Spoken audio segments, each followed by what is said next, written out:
In this video, I wanted to go over the Blackmagic talkback system and how you would connect it to a traditional intercom system. Basically, the talkback system from Blackmagic is an intercom system. It's its own embedded intercom system.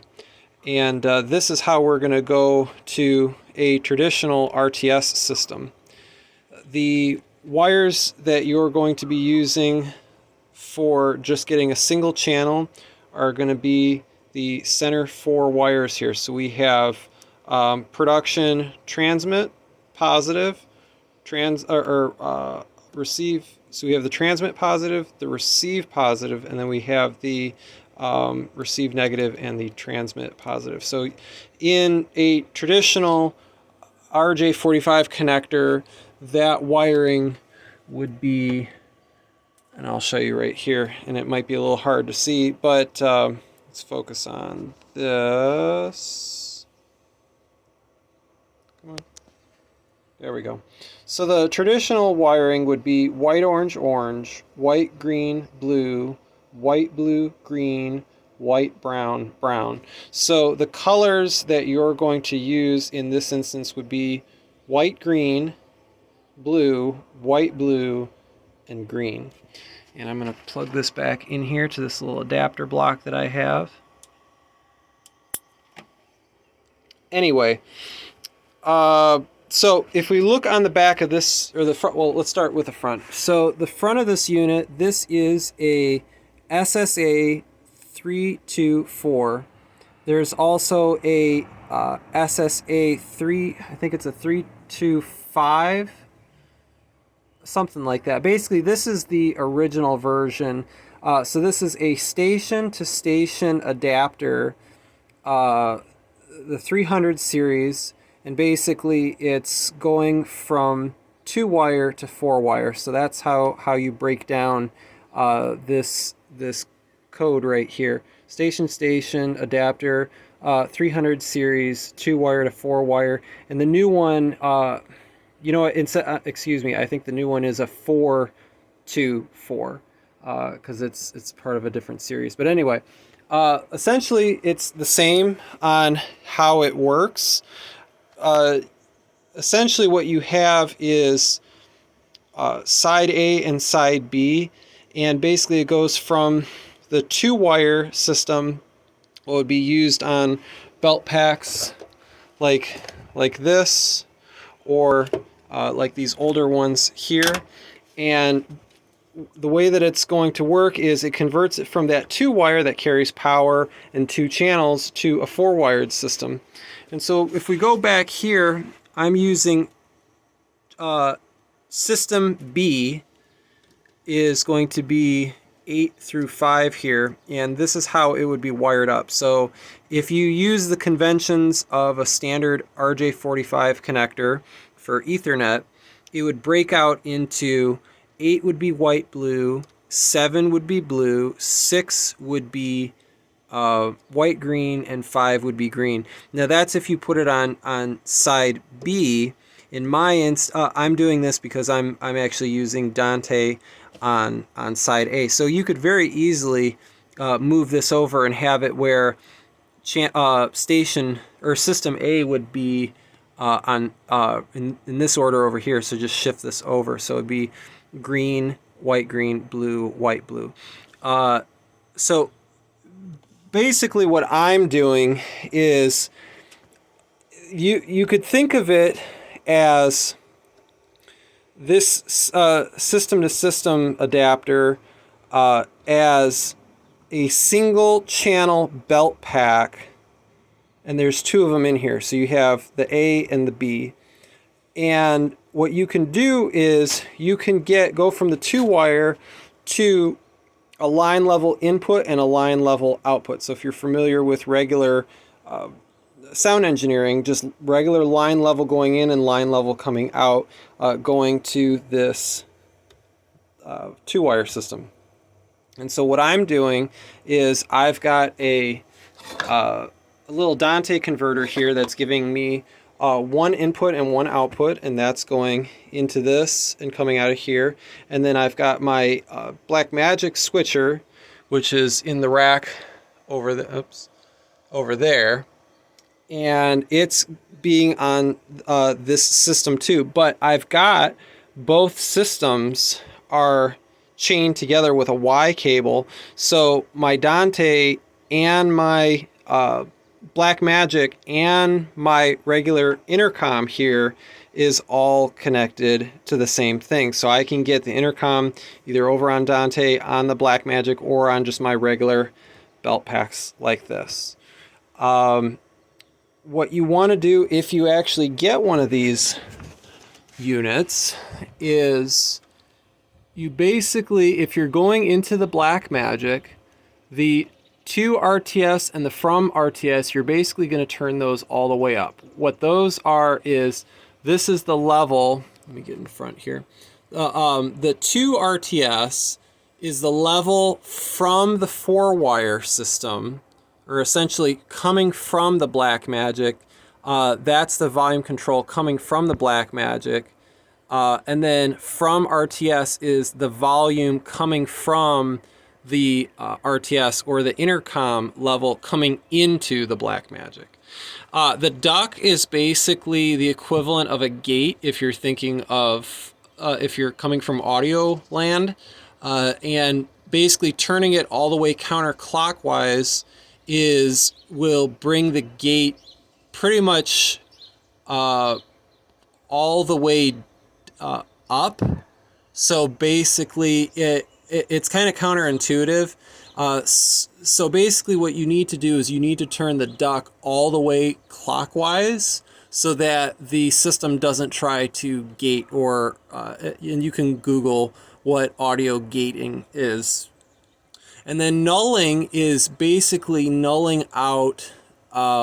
Nulling is to cancel out from the receive side from the transmit side, so you don't get any echoing. And basically what you do is you turn from clockwise to counterclockwise, and you listen to the system, and you just kind of go through it, and when the system sounds the best, that's kind of where you leave it. There's not really a good instruction manual on how to set it up, best practices I've looked for, but basically what I've done is turn your volumes all the way up until the system kind of sounds like it wants to feedback, and then what you want to do is make adjustments from the start at the low or the high, doesn't matter, and basically turn the dials inside with a screwdriver until it stops sounding like it's going to feedback. I know that's a horrible explanation, but that's the best I got because I can't find any good documentations on a proper way to do it. On the front of these devices, you have the ability to select what channel you want the systems to be. So this is system A. So in other words, this is my Dante side. This is one channel of Dante coming into this and coming out of this. This is one channel going into the Blackmagic and coming out of the Blackmagic. So you have going into the Blackmagic is the audio, the talking, and then the receiving. It's just like a microphone and a speaker. So you have audio coming in and going out. It's the same, pretty much the same thing. So this is one channel of each. Now, if you press this button in, what that does is that will put you on the equivalent of the second channel of this, of your belt pack. So basically this is channel 1 and this is channel 2. Now, they can't talk to each other because they're separate channels. Well, you can do the same thing here. You could have it where all your Dante is on channel 2, or if it's out, it's on channel 1, or you can have your Blackmagic on channel 2 or channel 1. Now, another thing that you can do is, if you look here on the wiring diagram, you have the production wires, and then you have the engineering wires. And basically, production is the equivalent of channel 1, and engineering is the equivalent of channel 2. So what you could do, if you wanted everything to be 1-to-1, is you would take the blue and green wires and you would put them into the back side of this unit right here. So it would be the equivalent of green in this first port here, then white green, then blue, and then white blue.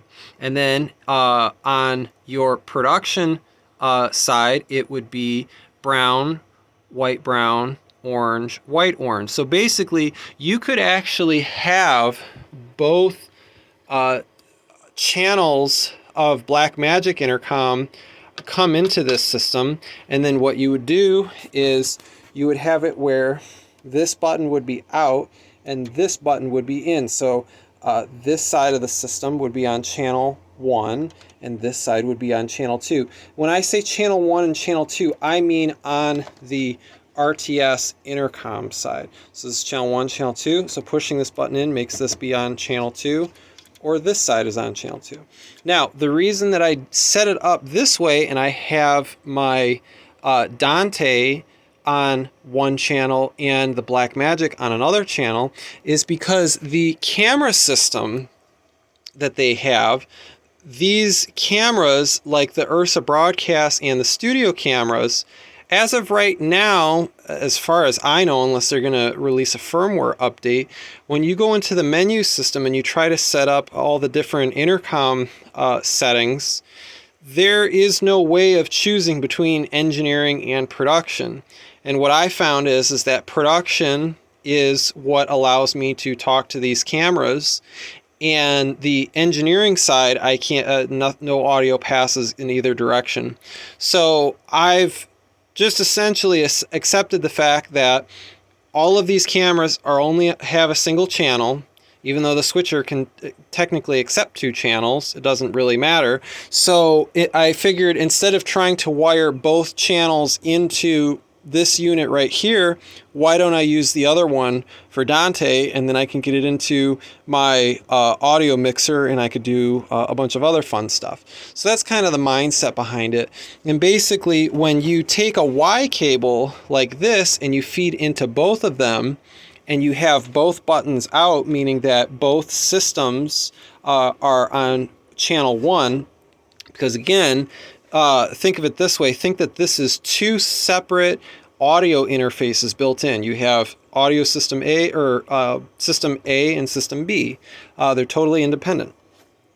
So what I've done with this Y cable is I've connected them together.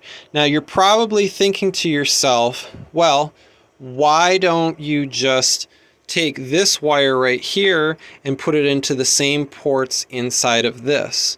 Well, unfortunately, when you wire it up in that fashion, you don't get...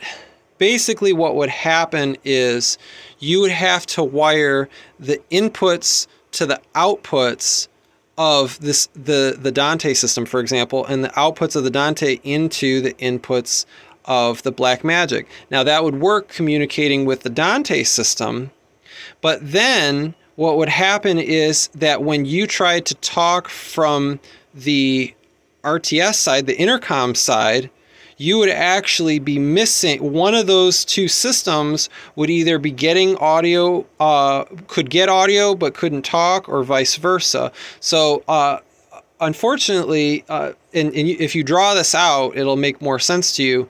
But basically, you can't wire a 4-wire system into 2 other 4-wire systems. You can go from 4-wire to 4-wire, but you can't interconnect multiple 4-wire systems. It just will not work. You'll have it where you can hear on one side, but you can't hear on the other side, or you can talk on one side and you can't talk on the other side. That's why you have to come into a 2-wire system like this. Hopefully that makes sense. So anyway, long story short, if you want to get into better intercom equipment for talking to your cameras, this is kind of the only way to do it. So again, this is the SSA 324, and then there's a new one. I think it's the SSA 424. That's pretty much the only way that you can get intercom in and out of the Blackmagic into RTS. I use RTS instead of ClearCom because RTS natively supports 2 channels. It's very uncommon to find 2-channel belt packs in ClearCom land. unless you spend a lot more money. It's just kind of standard in the RTS world. They give you more for what you pay for. The system on the camera side, basically what I did is I went into, setup here, and what I did was I went to, if your camera is up to date, it'll be page 4, and if you go here to say, so setup, page 4, and then we go to set function button, so 3, and then I've got it set to push to talk, and then we can set it to toggle. So basically, if I press it like this, you see how it turns green, and now I would be able to talk into the microphone of the headset, and everybody could hear me.